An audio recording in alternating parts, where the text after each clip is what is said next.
Црногорските пратеници денеска го изгласаа законот за животно партнерство на лица од ист пол. За усвојување на предлог законот за истополово партнерство беа потребни 41 глас за, а тој беше изгласан од 42 пратеници.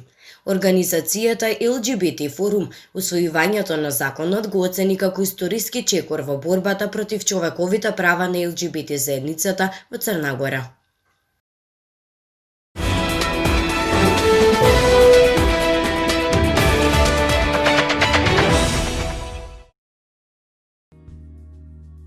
Над 4000 тестови за COVID-19 биле направени на 8 од 27 грчки аеродроми што отворија вчера, заклучно со 20 часот, според информациите на грчката телевизија Sky, но веројатно ќе бидат повеќе со оглед на тоа дека специјалниот алгоритам, согласно податоците на патниците, предвидел дека треба да се направат над 5600 тестови.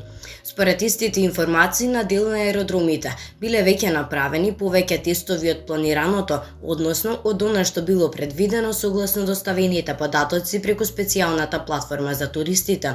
Па така на Атинскиот аеродром биле направени над 2000 тестови, иако биле планирани 1200, во Солун 400, на Крит 500, на островот Скијатос 66 наместо планираните 60. Во просек околу 20 патници на секој лет не го имале пополнето одбразецот задолжителен за патување во Грција.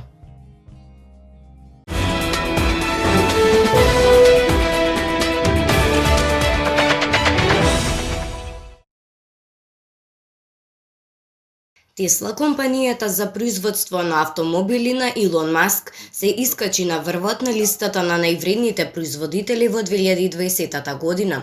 Според пазарната вредност, таа ја намина Тојотата и стана највредниот производител на автомобили во светот. Тојотата е на второто место, додека Тесла е повеќе од двојно вредна од Volkswagen.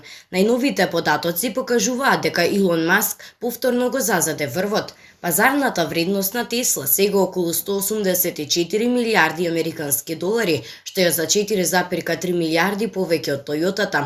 Тесла исто така е повредна од Кока-Кола, Дизни, Циско, Мерк и Ескон Мобил. Во изминатата година, акциите на Тесла пораснаа за речиси 350%, достигнувајќи процентна вредност 7 пати поголема од во исто време минатата година.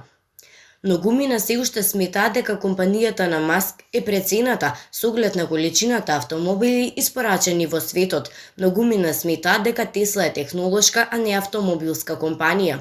Во изминатите 12 месеци, заклучно со 31 март 2020 година, Тесла испорача нешто помалку од 400 електрични возила во светот.